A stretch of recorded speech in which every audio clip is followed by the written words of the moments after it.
Kane Vision welcomes in Kevin Harris, who's the head rowing coach at the University of Tulsa. And, you finish out the fall campaign with the Tulsa Fall Invitational. Mm-hmm. Everybody did really, really well, but you lost in the eights, and I know that kind of thanks for pointing that out, Bruce. I appreciate that. I know that kind of irritates you a little bit, but overall, pretty good, wasn't it? Yeah, I mean, the team rowed well, and that's why we row the races. I mean, we had beaten Kansas 2 weeks before at Kansas, and of course, they came down as we knew that they would, loaded for bear to avenge that loss. We didn't, we didn't react to it. We didn't come out as aggressively as we should have. Hats off to Kansas because they came down, they took care of business. But I'm also glad that we took care of business in the other events. So yeah, I was going to say, what about those other? What were you most pleased with on the other events? We challenged the rowers a little bit. We won the 4, which was fantastic. That group of women we've kept together pretty much all fall, and they've just performed magnificently. Through all 3 of our races. But we challenged the top 16 women, top 14 women actually, and we switched the boats because we've practiced mostly in doubles all fall. Mm-hmm. But we switched the boats to pairs. Now, for those that don't understand that, a double is actually 2 oars, and a pair is 1 oar each for each rower, right? So it was only the second time all fall that we'd done that, and the previous time was at the head of the Oklahoma where we won the pair. Well, our rowers came out and finished first and second in the pair against Kansas, and that was a good finish, as well as coming in second in the double. So that was good. Yeah, and SMU was involved in it as well. Yeah, but you did a nice job of holding both of those off, right? That's right. Yeah. Our small boats really did a good job of separating themselves from both KU and SMU. Sorry about that. And we even put Jasmine Lejeda, who's a freshman, into a single, and she's rowed a lot of single sculls. She's from near Niagara Falls in Canada.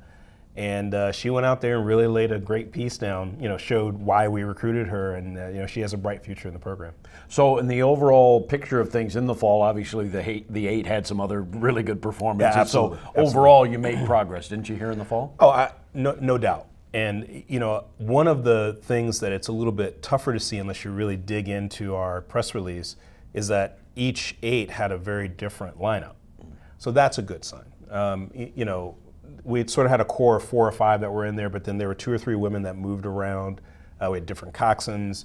So, there's a core of athletes developing in the program that I think are going to help propel the team forward as we move into spring. And I would assume the fall is the time that you mix and match, you cobble things together, you see who works well with whom, and what are the good combinations, right? Well, that's right. And it's also a good time to do a lot of good testing and get the women to really compete against each other to find that groove and which pairs are better, which ones work in combination. It's also a good time for the coxswains to really get a lot of reps in, and for us to look at the coxswains and say, okay, well, that coxswain worked well in that situation, she worked well in that situation, and kind of make some preliminary thoughts as to, okay, maybe these 2 are going to compete for the varsity, these 2 are for the second varsity, and just going down the list. And I know the next action for the rowing team is in March when you host Kansas. That's but right. In the meantime, you have winter camp. Yeah. What do you expect out of them, and what do you do in that period?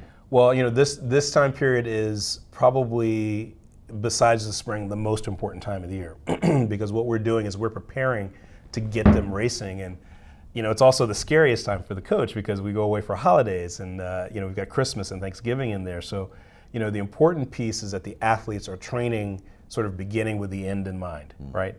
The athletes know that, this next 2 months when, we're not always together, we're not always training as a team, that they've got to keep up their physical fitness and their intensity in terms of, okay, this is our goal. And our goal, of course, is to win a conference championship in May.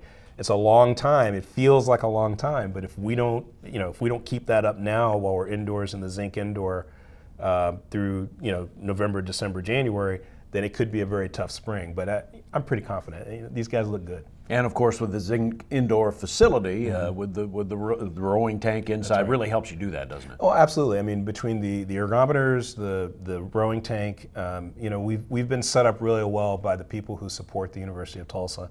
And we appreciate that a lot. The Golden Hurricane Club, the Zink family, with Fulton Collins and his family, and all the people who've really contributed to our program.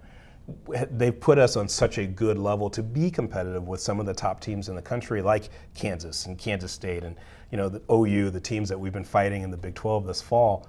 And as the head coach, I'm really appreciative of that, and as are the athletes. And that's part of what being a student athlete at the University of Tulsa is. It's understanding that the Golden Hurricane Nation supports us, and we want to give that back and honor it. Well said, Coach, and congratulations on a good fall, and we'll look forward to seeing you in the spring. Appreciate it, Bruce. Thank you. Kevin Harris, University of Tulsa rowing.